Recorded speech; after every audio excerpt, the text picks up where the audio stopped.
자, 이제 본격적으로 조사 절차 한번 알아볼게요. 오케이. 진술 거부권을 행사하지 않겠다. 그리고 조사에 임하게 되면 우리가 중요한 게 자기가 가지고 있는 생각을 어떻게든 효율적으로 그리고 불필요한 오해를 사지 않도록 진술하는 게 굉장히 중요하거든요. 지가 뜨뜻한데 무시 중요한 게 뜨뜻해요? 뜨뜻 뜨뜻? 뜨뜻.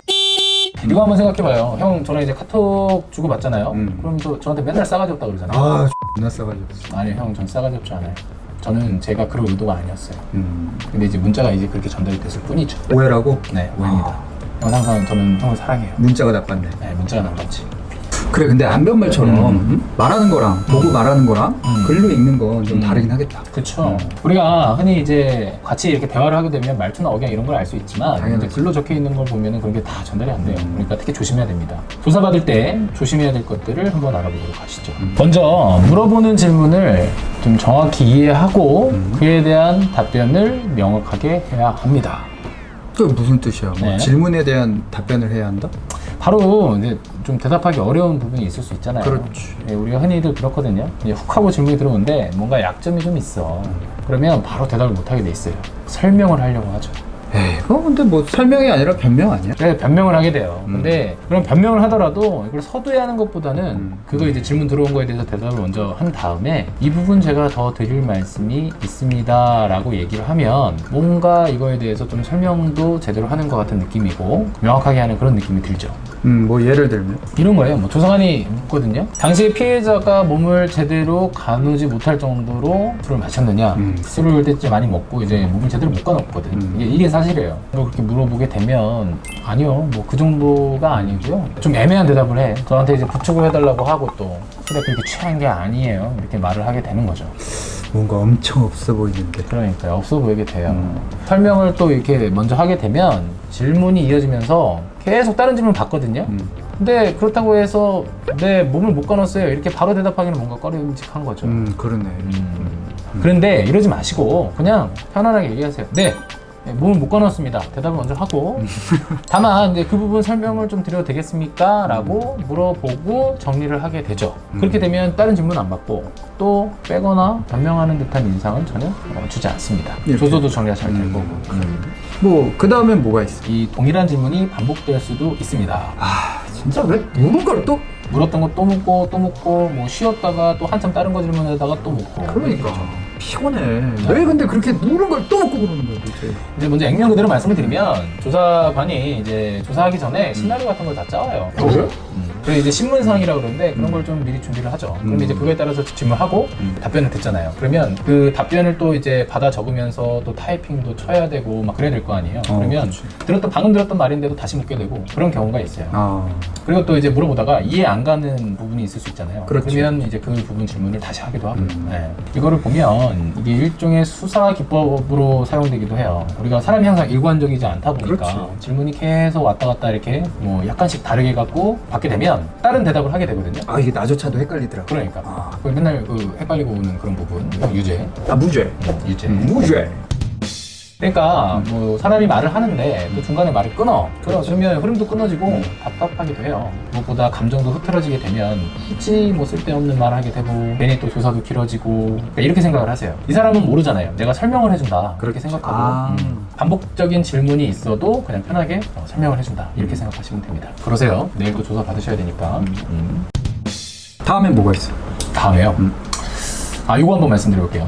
추측에 근거한 대답은 조심해야 됩니다. 우리가 어떻게 설명하는 게 어떤 사실에 대한 부분이 아니고 이제 내 생각이라던가 그 당시에 어떤 뭐 의견이 있을 거 아니에요? 근데 이걸 또 사실과 섞어서 말하다 보면 자기도 이게 사실인지 내 생각인지 이걸 정확히 구분을 못 하게 돼요. 이거 한번 해볼게요. 형, 제가 형 지금 만나려고 사무실에서 왔을까요?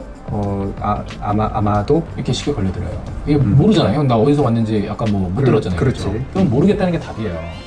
근데 사람들이 은연중에 평소에 이제 봐왔던 거라든가 경험했던 거 위주로 생각을 하고 그거를 말하게 되죠. 특히 조사를 받으실 때는 그 부분을 유의하셔야 돼요. 그러면 그냥 모르겠다. 어. 뭐 이렇게 대답해야 되는 거구나. 그러니까 모르면 모른다고. 그래도 되나? 모른다는 건 뭐 안다고 대답하거나 그러면 오히려 좀 독박 써요. 아는 척 하고 싶은데. 그래서 그 상황에서 자기가 잘 모르겠으면 그냥 기억이 안 난다. 모르겠다. 이렇게 먼저 말씀을 하시고 그 다음에 그런데 내 생각에는 아마 이랬던 것 같습니다 라고 얘기하는 것 정도는 괜찮아요. 아 그래. 네. 근데 나 솔직히 그날 조사관한테 혼도 좀 나고 네. 좀 강압적인 네. 분위기도 있고 네. 중간에 이거 화장실도 너무 가고 싶었는데 못 갔잖아. 못 갔구나. 뭐 아니, 지렸어요? 말씀 꺼내신 김에 이 조사관이 보이는 그런 태도 한번 말씀을 한번 드려볼게요. 그 전에 화장실 가셔도 됩니다. 뭐 아니, 지렸어요? 우리 조사관은 진술이 좀 달라져요. 그러면 태도가 조금씩 달라지기도 해요. 네. 막 범죄자 취급을 하기도 하고 심할 때는 혼내기도 해요. 근데 이런 거 대부분 수사 기법이라고 보시는 게 좋습니다. 에이 이거 뭐 포장하지 마. 아니에요, 형. 그 조사 받을 때 예를 들어서 상대방이 좀 세게 나온다. 그러면 사람들 반응이 뭐 두 가지겠죠. 하나는 넌 좀 쫄아. 그래 쫄면 되지 바로. 근데 하나는 오히려 이것 봐라. 난 아무런 그런 잘못도 없는데 나한테 그렇게 뭐 심하게 얘기를 해. 그러면서 격앙되게 막 표현하고 막 그런단 말이에요. 그렇지 성질은 죽지 않거든. 예, 뭐 위축이 되든 아니면 성질이 나든 두 가지 다 불필요한 진술이라던가 불필요한 태도가 나오게 돼요. 이 평상시랑 좀 다르니까. 무슨 얘기인지 아시겠죠? 아니?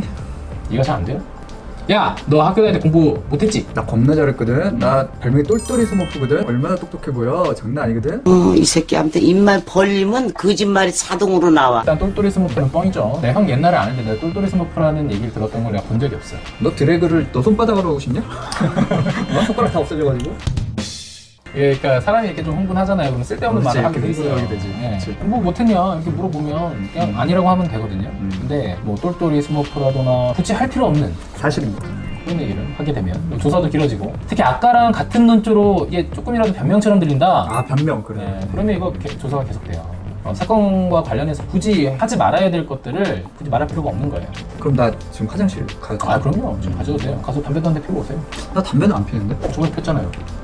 이 새끼한테 입만 벌리면 지금 담배 뭐 당연히 뭐 무익한 겁니다. 근데 이거 한번 잘 알아두시면 좋을 게 우리 군대 가서 담배 안 피면 어떻게 되죠? 혼나 삽질해야지 근데. 네. 근데 그 당시에 담배 한 대 피고 오겠다 그러면 좀 용인이 돼요. 그러니까 나가서 좀 쉬고 오는 거죠. 그래서 나가서 좀 쉬고 오면서 좀 생각도 정리 좀 하시고 뭐 자문도 구할 거 있으면 좀 구하시고 그 화장실 갈 때보다 시간도 좀 많이 줘요. 융통성 없는 시끼. 니코틴 건드려요? 아니.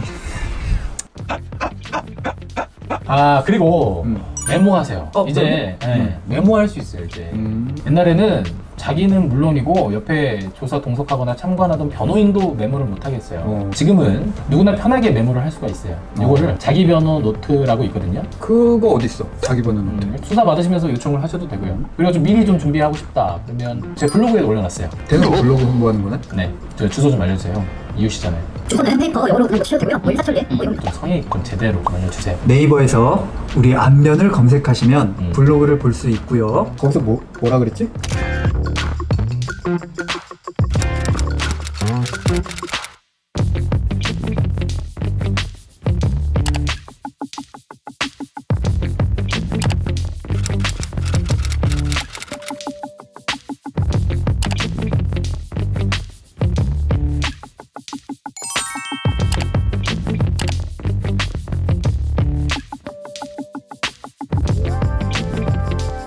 마지막으로 정리 한번 해볼게요.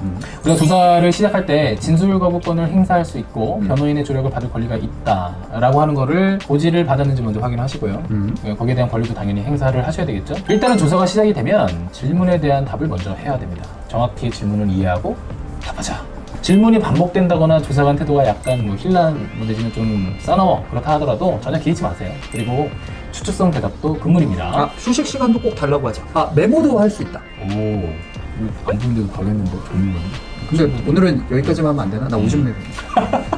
소피, 안시 팬티, 디펜더 팬티. 화장실 다녀오세요. 그거 또 하면 되지. 여튼 여러분들도 궁금하신 사항들이 있잖아요. 여기 그 아래 보이시는 카카오톡 오픈 채팅방 JSA 공동 법률 구역 검색하셔서 문의 남겨놓으시면 편하게 답변 드리겠습니다. 그리고 구독과 좋아요도 함께 눌러주세요. 구독과 좋아요.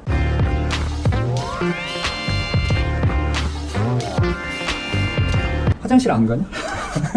갔다 오라니까. 여기 좀 안 좋아. 막 말해요. 막.